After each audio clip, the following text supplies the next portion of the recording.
Good evening, everyone. I call the public hearing meeting to order.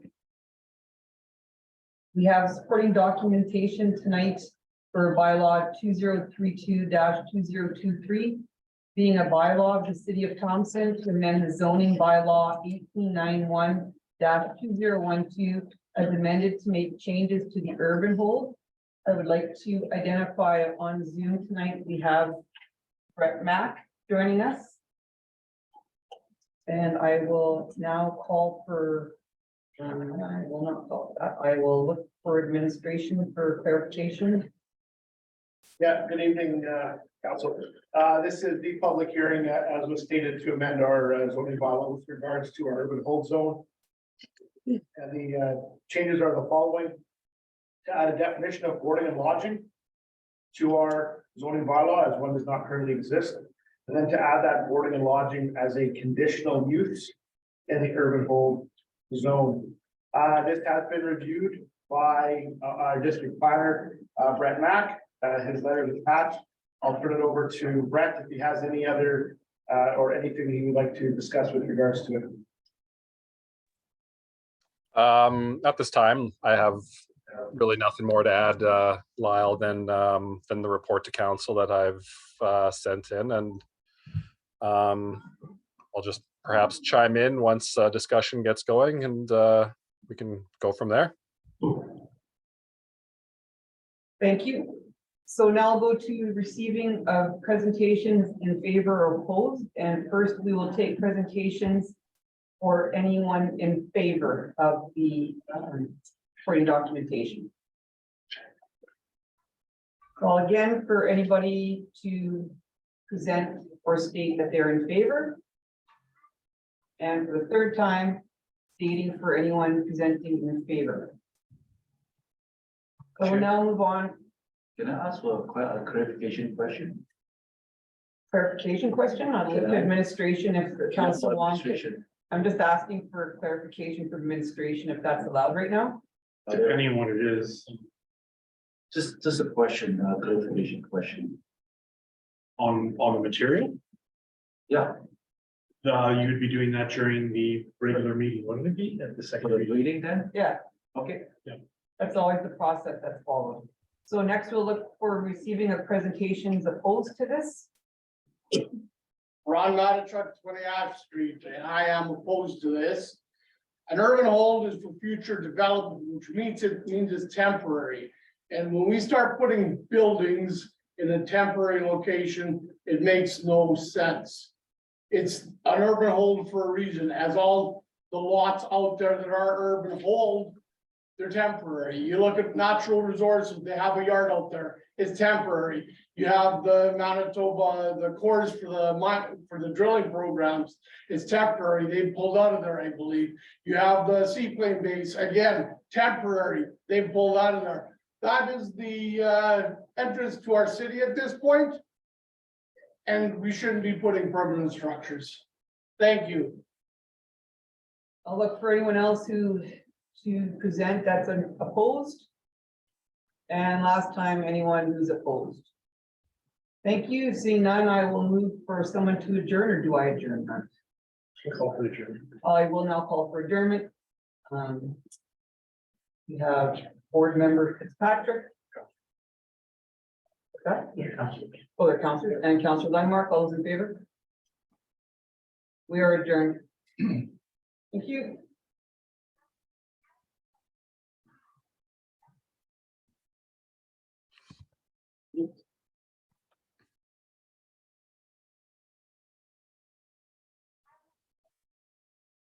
I will call the regular meeting of council this evening for March 13th, 2023 to order. I'd like to recognize this evening that we are on Treaty 5 territory, traditional territory of NCN and the homeland of the Métis, and that we're all treaty people. I'd like to have an approval of the agenda, please. Councillor Fitzpatrick, seconded by Councillor McIver. All those in favor? Carried. I'll look to number 4. Do you have any community comments this evening? Ron Matachuk, 20 Ash. I just want to make a comment on the last meeting. The last meeting, when it came to community comments, it went straight to Lyle. And then it was never offered back to the public. That is for the community members to speak. Administration can speak pretty much anytime they want, and that opportunity was not given. Thank you. Now move on to adoption of the minutes. Resolution 2023-029, moved by Councillor Fitzpatrick, seconded by. Who's this?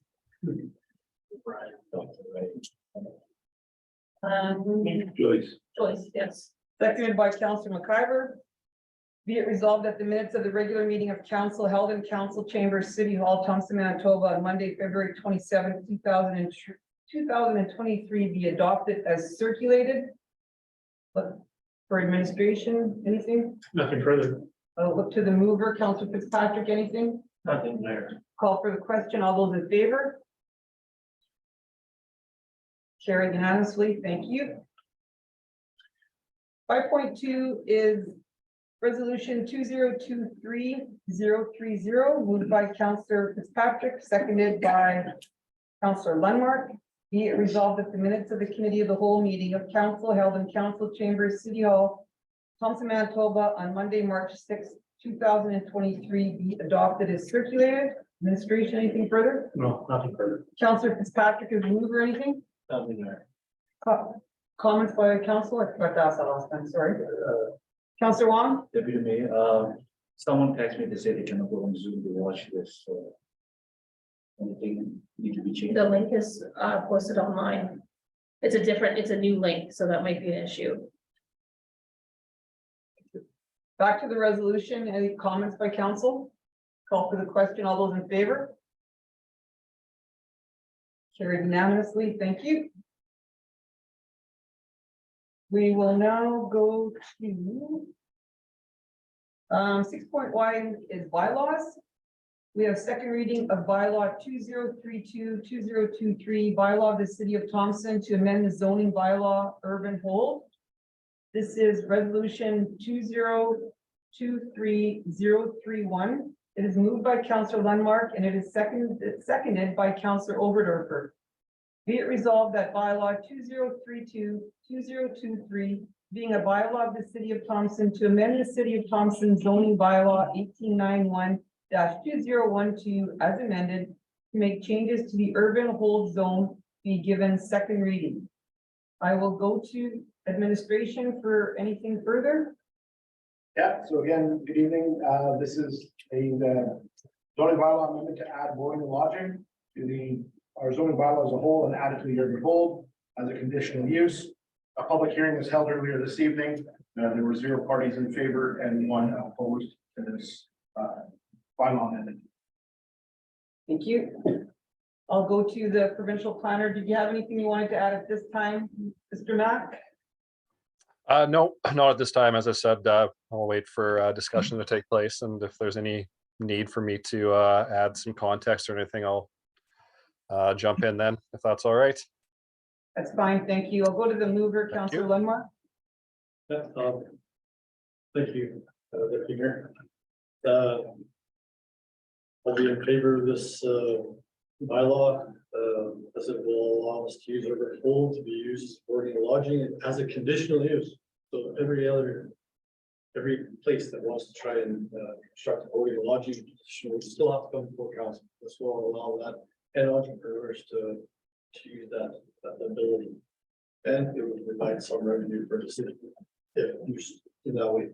So every other time that I've seen in this council in my 5 years now, where we've had an opportunity to give somebody the possibility to do some development, we have. And I'll be in support of this. Thank you very much. Thank you. I'll go to council. Anybody else? Councillor Wong? Deputy Mayor, I want to have a clarification question first, and then I will have my question later. So is this application is a private owned or still under lease from the city? I will go to administration or to Mr. Mack, whichever you want to have answered. I can answer that. Yeah, the property is privately owned. So, okay, that's fine. So at least I cleared one of my questions because I got the report back from the ministry. There was 11 property registered and one is my own. So I'm wondering which is the one. So now I got the clarification. So that's what I'm going to say. I mean, when people apply the condition use, you're always allowed to do that as long as the council agree to add it to the condition use. But sometimes we have to look at this as a vision. So if that condition use will have a permanent damage or impact to the future development, that is a thing that we need to ask and think about it. I believe the urban hole, reason is called urban hole at that time because the city have no planning to do with that piece of land. What are we going to do with? So urban hole is just to, that's why they have a regulation on urban hole, what you can do, what you cannot do. So, but I still go back to the question I've been asking for so long and I never got the answer. But the answer I got from the administration is say precondition, but unconfirming. So when I heard this precondition, you got to have some sort of document to back that word. Either you have a picture to prove that precondition before this person take over, or there's some sort of agreement in place. So that way you can say it's a precondition. For me, until today, I still never received that piece of document to prove that precondition. So again, like I say, with this property under the urban hole, there's a few things that is not on the list, which is one is storage, one is residential. But on this property, there's two things happen there. So I kind of wondering, maybe there is a precondition. I don't know. That's why I keep asking the administration, can administration provide me some sort of evidence or document that this happened before? So otherwise, to me, to move forward to have a third thing happen, so I need to really think about before I can agree or not agree. So with that, I'm going to leave it for now and let's see what happened to the rest of the council comment. Thank you. We'll go to clarification comments from city manager, and then I understand that Mr. Mack has some clarifying questions to correct you. So I'll go to city manager first. I don't know if the director has it with him, but I did manage to find a copy of the original sales agreement for the land. So there is an agreement in existence. It was in an archive, so it was not filed where I thought it would be, but we found it. And it does actually state when the land was sold that they are allowed to do storage of trailers. There's allowed to be seasonal use of different camping. So a number of the uses that are currently there are allowed in that agreement. I'll now go to Mr. Mack. He has some clarifying comments to correct the comments. Go ahead, Mr. Mack. Yeah, and just to clarify, the urban hold zone is actually set aside for any type of applicable development, specifically future developments that perhaps cannot be developed within existing zones in the city of Thompson. This use sits well with the adjacent uses that Anthony just identified existing on the adjacent sites. And my understanding is that this is a separate parcel from the current existing McCready campground parcel as well. So it wouldn't necessarily fall under the same conditions that Anthony was just discussing. But in this instance, the urban hold zone is being used exactly what it was set aside for at the time of the creation of the City of Thompson zoning bylaw. Okay, thank you for the correction on those comments. Councilor Oberdorfer, you had your hand up? Thank you, Deputy Mayor. Yeah, as I stated at the last meeting, I will be in support of this. I think that it supports tourism in our community and economic development, which are things that we are often saying as a community we need more of. So I definitely am a strong supporter of this. And I think that the conditional use protects us from concerns regarding what types of developments will happen in terms of the boarding and lodging. We still have that secondary review process as an opportunity to review any applications from individuals or business owners who propose boarding and lodging within urban hold zones. But definitely in support of expansion in our community in ways that support tourism and economic development. So I will be supporting this tonight.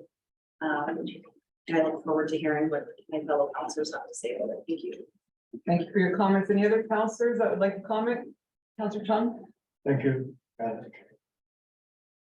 My concern is the sentence mentioned about does not include a hotel or motel. Because putting a building in the urban hold and you don't have to follow the hotel or the regulation and all this because you don't have to put in the what you call that, the fire no, not fire sprinkler system, right? If it's a hotel, you have to put in all this safety. And also, if there's a kitchen down there, a hotel, you're gonna have, you know, all kinds of regulation for kitchen. And also under the health inspection and all kinds of things down there. And also the city will collect accommodation tax from hotel. If this building is built and do you have to follow all this regulation and do you have to collect the accommodation tax to the city? So our city is not getting any benefit for this. And this is what my concern is. Why does not include a hotel and motel in the amendment? Thank you. I just wanted to confirm, you wanted to know why it didn't say. hotel and motel? Wasn't considered as a hotel or motel that the city can collect accommodation tax and also you follow all the safety regulation and become a challenge to the local business down here. Okay. Thank you. Administration, do you have anything to comment on that? You're gonna have to look further on that one with accommodation tax. I'm not sure how that would apply. I don't think accommodation tax applies to campers and RVs, but it might. No, you put a building down there, I'm not talking about. Yes, if there is a building structure, it might apply to that.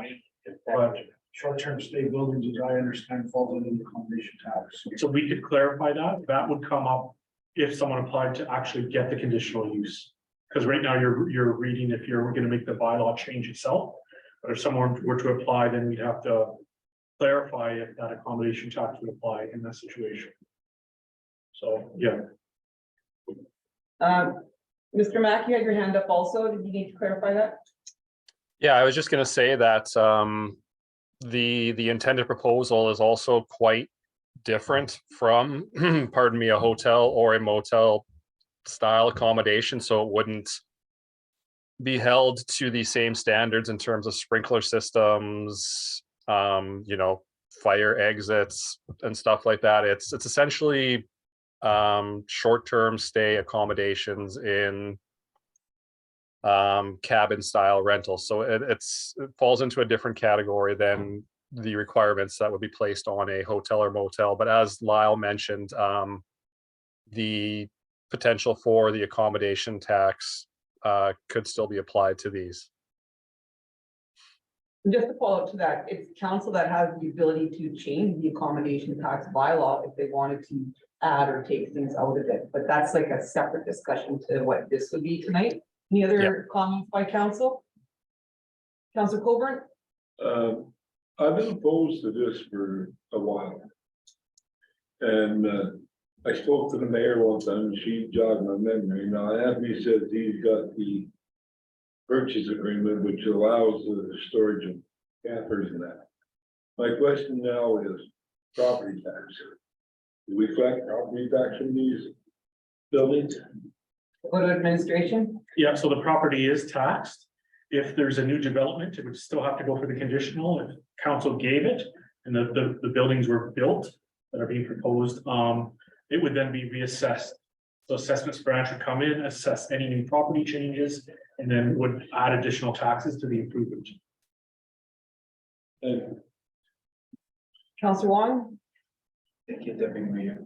I just have another clarification question to Brad Matt about this condition use. Because I did mention last meeting to administration. So when we approve this amendment, that means the condition use of lodging and camp, whatever the boarding and lodging will be under the condition use category. So let's say in the future, let's say there's another property that fall under the urban hold. they want to apply this. I try to refer to what my council colleague said. You still have to come back to the council to get approved to get that amendment.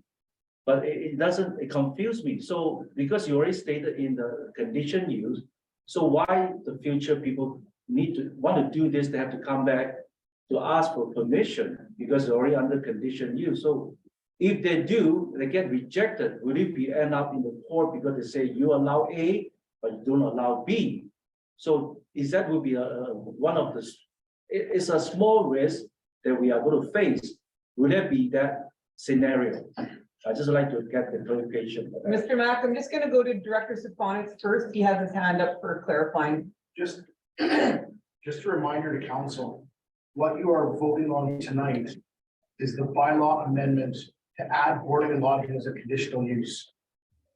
This property owner still has to come back. If this is successful tonight, the property owner tonight still has to come back with a conditional use application. So this does not give them approval to proceed tonight. This gives them, this allows us to hear that request as part of our bylaw. So the property owner will then have to come back and submit a conditional use application, which will be heard in front of you. And again, you will have the ability to yay or nay that one. Councilor Wong, if I understand what you're saying is if we approve one, but we don't approve another one that may come forward 2 years from now, are we setting ourselves up for a challenge, a court challenge? Is that what- Something like that. No, conditional uses cannot be appealed to the municipal board. Conditional uses are at the decision of council.